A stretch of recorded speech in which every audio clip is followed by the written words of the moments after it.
안녕하세요. 제 이름은 정선우입니다. 올해 72세고요. 부산 삼복도로의 낡은 다가구 건물에서 혼자 살고 있어요. 아내 순이를 10년 전에 먼저 보내고 딸 은정이 하나가 제 전부였죠. 그런데 지금 이 순간 새벽 4시에 비상 가방을 챙기며 집을 나서고 있습니다. 어제까지만 해도 평범한 할아버지였어요. 매일 아침 6시에 일어나서 라디오 체조하고 동네 할머니들과 바둑 두고 저녁엔 드라마 보는 그런 평범한 일상이었죠. 은정이가 가끔 안부 전화를 주고 사위 민수가 명절 때마다 찾아와서 인사를 하는 게 전부였어요. 그런데 1층에 사는 할인이가 다급하게 문을 두드리며 모든 게 바뀌었습니다. 28살 택배 청년인데 평소 저를 할아버지가 아닌 선생님이라 불러주는 고마운 아이예요. 새벽 4시에 이렇게 찾아올 정도면 정말 급한 일이겠다 싶었죠. 할인이가 지금 당장 도망치시라고 하면서 휴대폰을 내밀었어요. 화면을 보는 순간 온몸이 얼어붙었습니다. 제 딸 은정이와 사위 민수의 카톡 대화가 떠 있었거든요. 그런데 그 내용이 믿을 수 없었어요. 아빠를 요양병원에 보내는 게 오늘 확정이라고, 오후 2시에 사람들이 온다고, 집 처분은 입원하면 바로 가능하다고, 후견인 신청서도 이미 냈다고 하더군요. 그리고 그 아래로는 더욱 충격적인 문서가 보였어요. 요양병원 강제 입원 예정자 명단이라는 제목 아래 제 이름이 또렷하게 적혀 있더군요. 정선우 72세. 할인이가 말하길 어제 저녁에 은정이와 민수가 인터폰으로 요양병원 직원과 통화하는 걸 들었다고 해요. 오늘 오후 2시에 온다고 하더라고요. 그 순간 머릿속이 하얘졌어요. 제가 무슨 치매 환자도 아니고 거동 불편한 것도 아닌데 왜 요양병원에 가야 하는 걸까요? 아, 그제서야 깨달았습니다. 이 집 때문이구나. 부산 해운대 재개발 예정 지역에 있는 이 오래된 건물이 최근 땅값 상승으로 10억이 넘는 가치를 갖게 됐거든요. 제가 평생 모은 유일한 재산이자 은정이에게 남겨줄 유산이었는데 설마 그 아이가 저를 없애버리려고 이런 짓을 할 줄은 꿈에도 몰랐어요. 등골이 서늘해지면서 동시에 화가 치밀어 올랐습니다. 50년을 함께 산 제 딸이 제가 목숨 걸고 키우고 대학까지 보낸 그 아이가 저를 이렇게 배신하다니.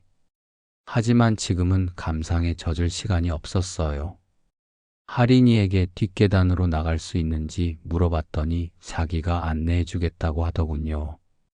빨리 가야 한다고요.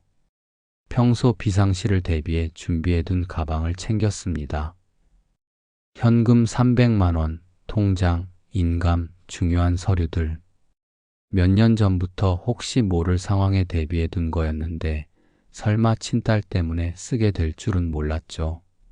할인이의 안내로 뒷계단을 내려가면서 저는 다짐했어요. 이건 단순한 도망이 아니라 제 존엄을 지키기 위한 전쟁의 시작이라고요.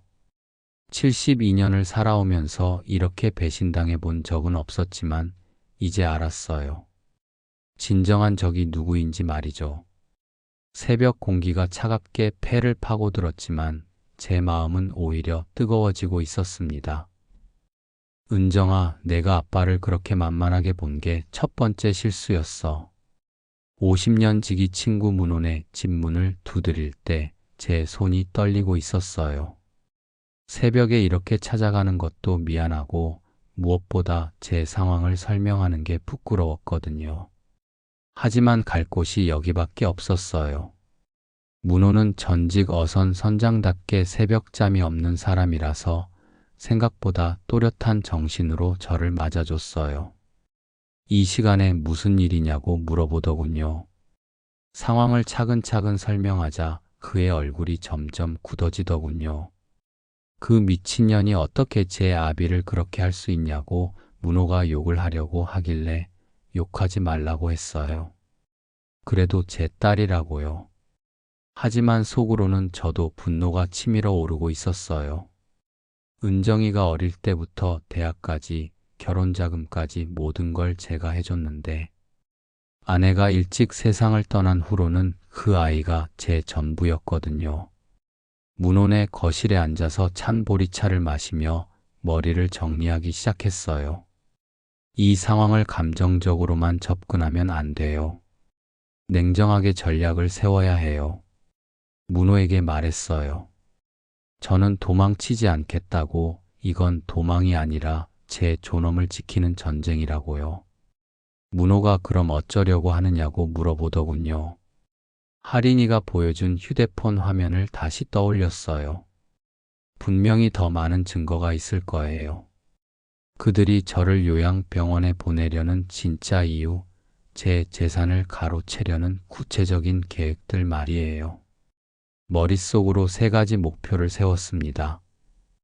첫째, 증거 확보. 둘째, 자산 보호. 셋째, 법적 대응.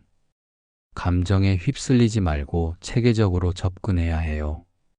문호가 제가 정말 괜찮은지, 마음이 많이 상했을 텐데 괜찮은지 물어보더군요. 오히려 지금 정신이 더 맑다고 대답했어요. 72년을 살면서 이렇게 명확한 목표를 가져본 적이 언제였나 싶다고요. 새벽 5시 동이 트기 시작했어요. 부산 앞바다에서 올라오는 해가 문혼의 창문으로 비쳐들었습니다. 그 빛을 보며 확신했어요.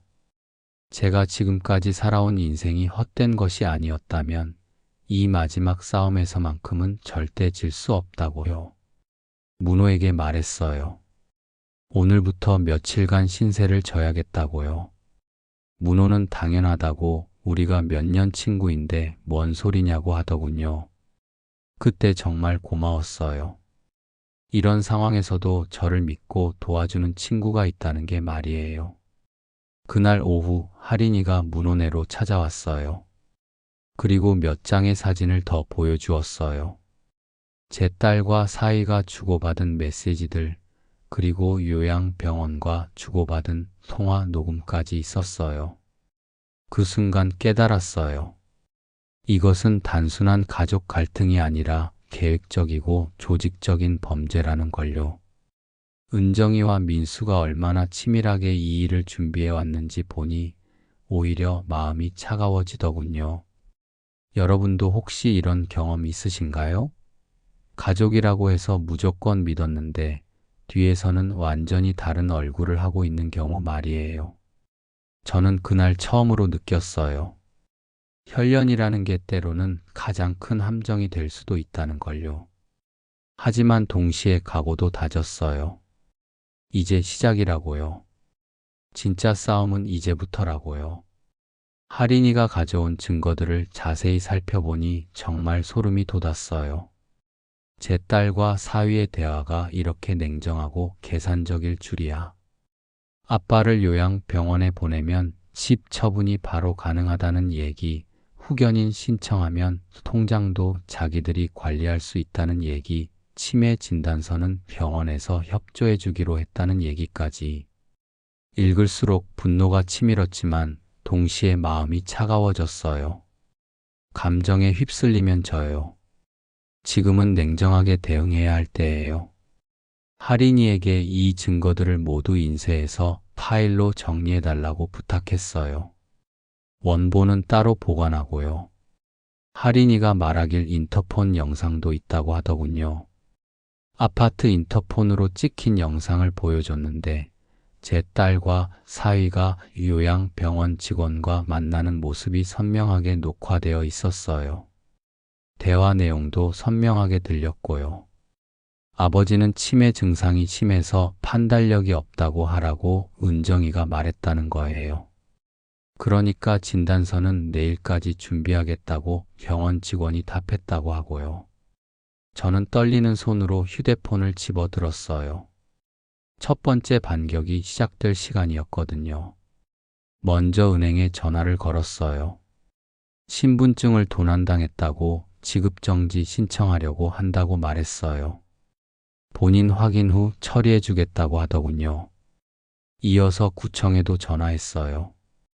인감증명서 분실 신고를 하고 혹시 제 동의 없이 인감증명서를 발급받으려는 사람이 있으면 연락해 달라고 했어요. 이 두 가지 조치만으로도 그들의 계획은 상당 부분 차단될 거예요. 제 동의 없이는 집을 팔 수도 계좌를 건드릴 수도 없게 되거든요. 이거 참 신기한 게 평소에는 이런 절차들이 번거롭다고 생각했는데 막상 이런 상황이 되니까 얼마나 고마운 제도인지 알겠더라고요. 오후 3시쯤 할인이가 급하게 찾아왔어요.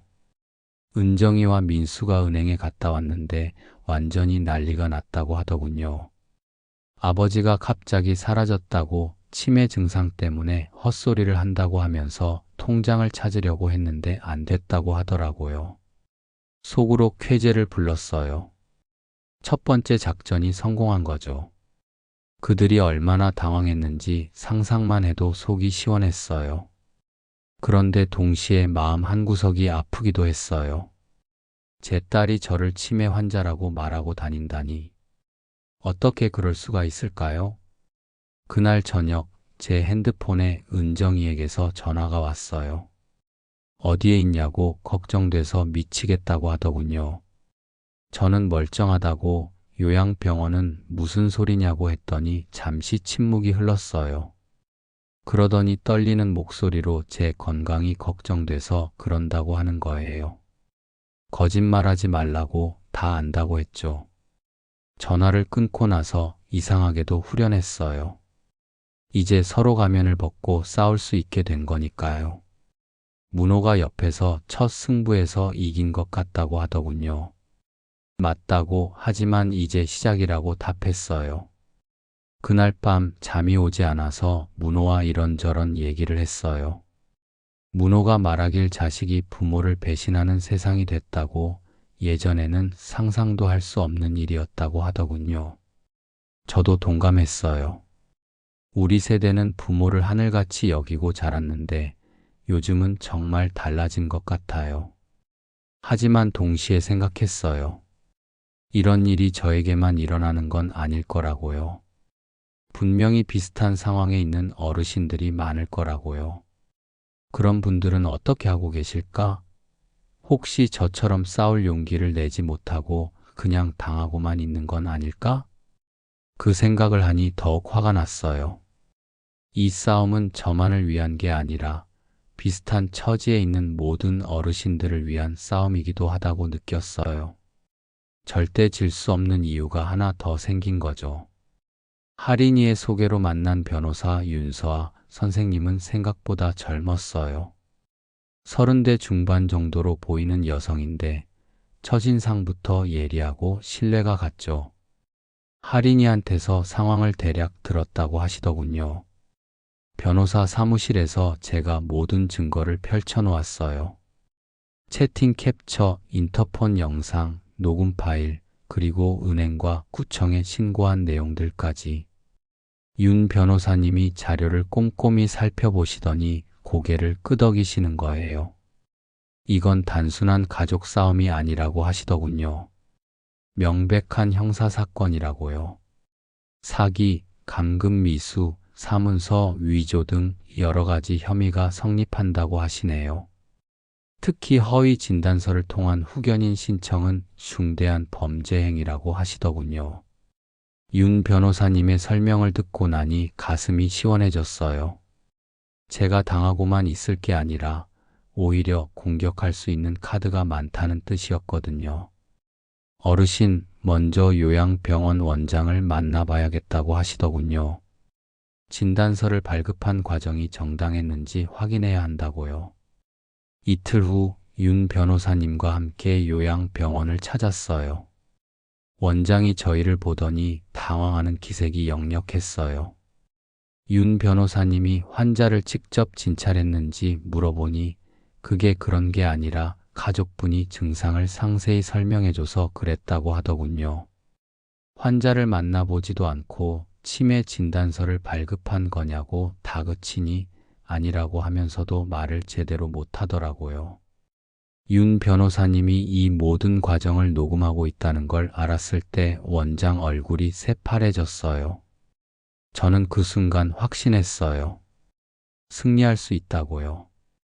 사무실로 돌아와서 윤 변호사님이 말씀하시길 어르신에게 유리한 증거가 너무 많다고 하시더군요. 오히려 상대방이 우리 조건을 받아들일 수밖에 없을 거라고요. 어떤 조건인지 물어보니 일단 부동산과 계좌에 대한 가압류 신청을 해보겠다고 하시더군요. 그들이 저 몰래 재산을 처분하지 못하도록 하는 거라고요. 그날부터 본격적인 법적 전쟁이 시작되었어요. 윤 변호사님은 정말 유능하셨어요. 하루 만에 법원에서 가압류 결정을 받아내셔서 은정이와 민수의 모든 재산이 동결됐어요. 저도 이런 게 가능한지 몰랐는데 법이라는 게 정말 무서운 거구나 싶었어요. 할인이가 전해준 소식으로는 그들이 완전히 패닉 상태에 빠졌다고 하더군요. 은정이가 울면서 민수에게 소리를 지르는 소리가 들렸다고 해요. 당신이 괜찮다고 했잖냐, 이제 어떻게 할 거냐고 하면서 말이에요. 복잡한 심정이었어요. 제 딸이 우는 모습을 상상하니 마음이 아팠어요. 하지만 동시에 이것이 그들이 선택한 길이라는 것도 알고 있었죠. 윤 변호사님이 말씀하시길 이제 상대방에서 먼저 연락이 올 거라고 협상을 요청하면서 말이에요. 과연 그 말씀이 맞았어요. 다음날 오후 은정이에게서 전화가 왔거든요. 아빠, 한 번만 만나자고 제발이라고 하더군요. 목소리가 많이 지쳐 있었어요. 잠시 망설이다가 대답했어요. 변호사 사무실에서 만나자고 민수도 데리고 오라고요. 드디어 진짜 싸움이 시작될 때가 온 거예요. 이제까지는 준비 단계였다면 이제부터는 본격적인 대결이죠. 저는 각오를 다졌어요. 어떤 일이 있어도 물러서지 않겠다고요. 윤 변호사님 사무실에서 가족 대면이 이루어지기 전날 할인이가 폭탄 같은 소식을 가져왔어요. 2층에서 은정이와 민수가 완전히 싸우고 있다고 하더군요. 흥분해서 떨리는 목소리로 설명하는데 가압류 때문에 그들의 계획이 완전히 무너지자 서로를 원망하기 시작했다고 해요. 민수가 은정이 아버지가 이렇게 똑똑한 줄 몰랐다고 이제 다 망했다고 하고 은정이는 자기가 언제 이런 짓 하자고 했냐고 다 민수가 꾸민 거 아니냐고 하면서 싸웠다고 하더군요. 씁쓸했어요. 제 딸이 설마 이런 상황까지 갈 줄은 몰랐거든요.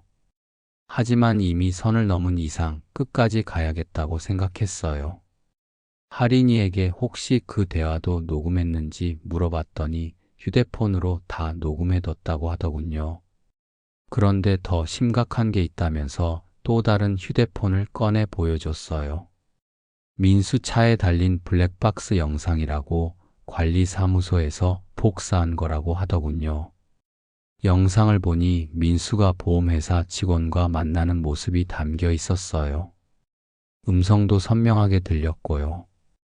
처장어른 보험금은 언제쯤 받을 수 있을지 묻더니 요양병원에 입원하면 바로 청구 가능하다고 월 300만 원 정도 될 거라고 하더군요.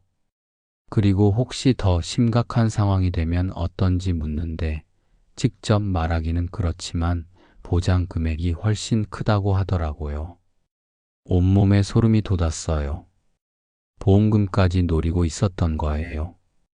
이들의 계획이 얼마나 치밀하고 악랄했는지 새삼 깨달았어요. 단순히 집만 가로채려는 게 아니라 저희 생명까지 노리고 있었던 거죠. 윤 변호사님에게 이 새로운 증거를 전달하자 표정이 굳어지시더군요. 이건 정말 심각한 사안이라고 보험 사기까지 계획하고 있었다고 하시네요. 이 정도면 그들이 완전히 항복할 수밖에 없을 거라고 하시더군요. 그런데 더 놀라운 소식이 있었어요. 할인이가 말하길 은정이와 민수 사이에 균열이 더 심해지고 있다고 하더군요. 민수가 다른 여자와 만나는 모습을 목격했다고 그것도 은정이 모르게 말이에요. 가압류로 돈이 막히니까 이제 도망갈 준비를 하는 것 같다고 하더라고요. 정말 기가 막혔어요. 제 딸을 이용해서 제 재산을 가로채려고 하더니 이제는 은정이마저 버리려고 하는 거예요. 어떻게 이런 인간이 제 사위가 됐을까 싶었어요. 은정이가 불쌍하기도 했지만 동시에 화가 났어요. 그런 남자를 보는 눈이 없었던 것도 은정이 책임이거든요. 윤 변호사님이 말씀하시길 이제 그들의 동맹이 완전히 무너졌으니 각계격파하기가 쉬워졌다고 하시더군요. 서로를 불신하고 의심하는 상황에서는 일관된 대응을 할 수 없을 거라고요. 그날 밤 문호와 함께 이 모든 상황을 정리해 봤어요. 처음에는 단순히 요양원에 보내려는 줄 알았는데 알고 보니 훨씬 더 큰 음모였던 거죠. 집 가로채기, 보험금 타기, 심지어는 제 생명까지 위협하는 계획이었어요. 문호가 말하길 이런 건 드라마에서나 나오는 줄 알았는데 실제로 일어나다니 믿을 수 없다고 하더군요. 저도 마찬가지였어요. 설마 제 친딸이 이런 일에 가담할 줄은 꿈에도 몰랐거든요. 하지만 동시에 다행이라는 생각도 들었어요.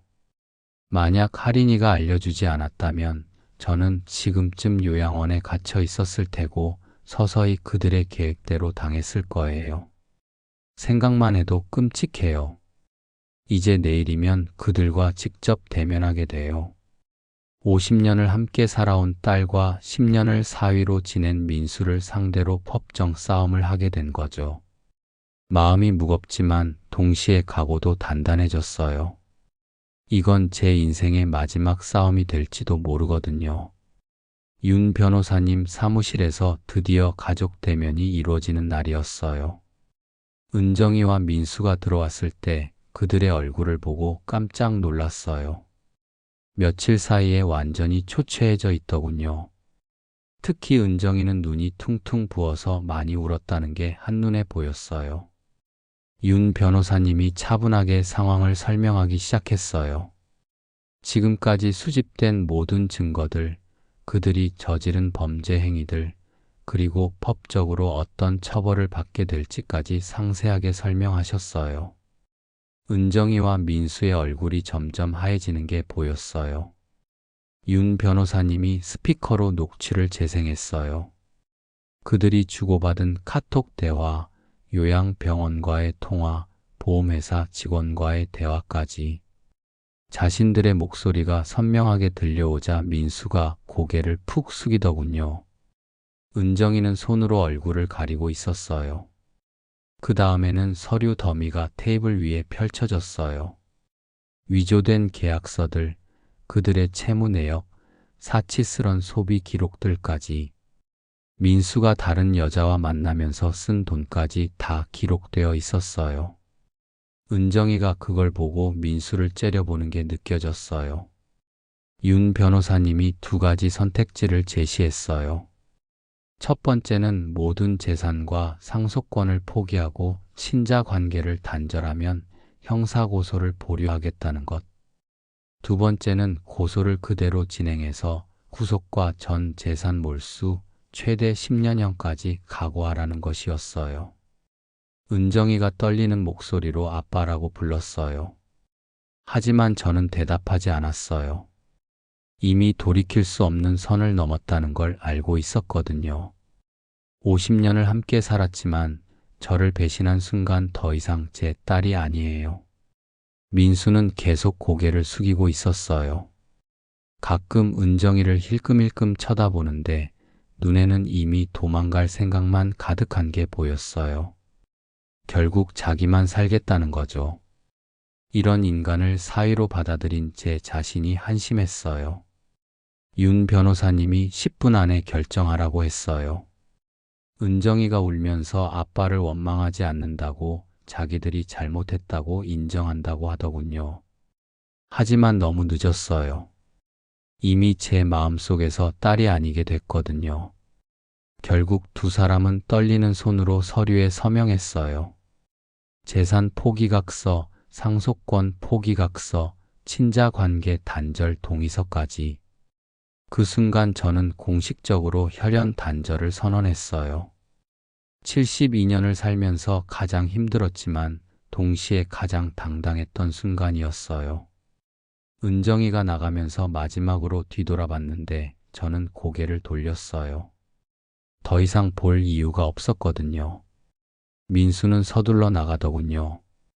아마 이미 도망갈 준비를 하고 있을 거예요. 윤 변호사님이 말씀하시길 이제 모든 게 끝났다고, 어르신의 재산과 안전이 완전히 보장됐다고 하시더군요. 하지만 마음이 허전했어요. 승리했지만 동시에 모든 걸 잃은 기분이었거든요. 그날 저녁 문호와 술을 한잔 했어요. 문호가 말하길 잘했다고, 그런 자식은 없는 게 낫다고 하더군요. 하지만 여전히 마음 한구석이 아팠어요. 그래도 50년을 함께 살았는데 말이에요. 그 일이 있은 지 3개월이 지났어요. 지금 저는 문호와 함께 바닷가 새 집에서 살고 있습니다. 매일 아침 바다를 바라보며 커피를 마시는데 정말 평온해요. 이렇게 마음 편하게 살아본 게 언제인지 모르겠어요. 할인이가 저와 동업해서 동네의 작은 책방과 차방을 열었어요. 해돋이 책방이라고 이름 지었는데 동네 어르신들이 많이 찾아와 주세요. 책도 읽고 차도 마시고 서로 이야기도 나누면서 지내고 있어요. 윤 변호사님은 해듬재단이라는 걸 설립했어요. 저와 같은 상황에 있는 억울한 어르신들을 도와주는 일을 하시고 있어요. 제가 겪은 일이 결코 특별한 사례가 아니라는 걸 알고 충격을 받으셨다고 해요.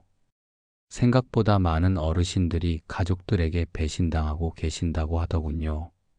얼마 전에는 지역 방송국에서 인터뷰 요청이 들어왔어요. 제 사연이 알려지면서 많은 분들이 관심을 가져주신 거예요. 처음에는 부끄러워서 거절하려고 했는데 윤 변호사님이 말씀하시길 이런 일을 공개하는 게 다른 분들에게도 도움이 될 거라고 하시더군요. 방송에 나가서 이렇게 말했어요. 자식은 사랑해야 하지만 내 인생의 주인은 끝까지 나라고요. 나이가 들었다고 해서 모든 걸 포기할 필요는 없다고, 내 존엄은 내가 지켜야 한다고요. 방송이 나간 후에 정말 많은 분들이 연락을 주셨어요. 비슷한 상황에 있는 어르신들, 응원의 메시지를 보내주시는 분들, 그리고 상담을 요청하시는 분들까지. 저 혼자만의 문제가 아니었던 거예요. 가끔 은정이 생각이 나요. 어떻게 살고 있을까, 후회하고 있을까 궁금해요. 하지만 이미 선택한 길이니까 각자 책임져야죠. 민수는 정말로 도망갔다고 하더군요. 다른 여자와 함께 어디론가 사라졌다고 해요. 은정이가 혼자 남겨진 거죠. 때로는 마음이 약해질 때도 있어요. 그럴 때면 할인이나 문호가 옆에서 힘이 되어줘요. 그리고 책방에 오시는 어르신들과 이야기를 나누다 보면 다시 마음이 단단해져요. 저만 이런 일을 겪는 게 아니라는 걸 알게 되거든요. 요즘은 새로운 꿈이 생겼어요. 해듬재단과 함께 어르신들을 위한 상담센터를 만들고 싶어요. 법적인 도움뿐만 아니라 정신적인 상처도 치료해 드릴 수 있는 그런 곳 말이에요. 저처럼 가족에게 배신당한 분들이 다시 일어설 수 있도록 도와드리고 싶어요. 지금 이 순간에도 어딘가에서는 저와 같은 상황에 있는 어르신이 계실 거예요. 그분들에게 말씀드리고 싶어요. 절대 포기하지 마시라고, 나이가 들었다고 해서 당하고만 살 필요 없다고요. 가족이라고 해서 모든 걸 용서하고 참을 필요도 없어요. 내 인생의 주인은 끝까지 나예요. 내 존엄은 내가 지켜야 해요. 지금 이 순간에도 새로운 시작은 가능합니다. 저처럼요. 여러분도 혹시 비슷한 상황에 계신다면 혼자 견디지 마세요. 도움을 요청하세요. 세상에는 여러분을 도와줄 사람들이 분명히 있어요. 저처럼 새로운 가족을 만날 수도 있고요. 마지막으로 하고 싶은 말이 있어요. 나이 든다는 건 약해지는 게 아니라 더 지혜로워지는 거예요. 우리에게는 오랜 경험과 지식이 있어요. 그걸 무기로 삼아서 당당하게 살아가세요. 우리 인생은 아직 끝나지 않았어요.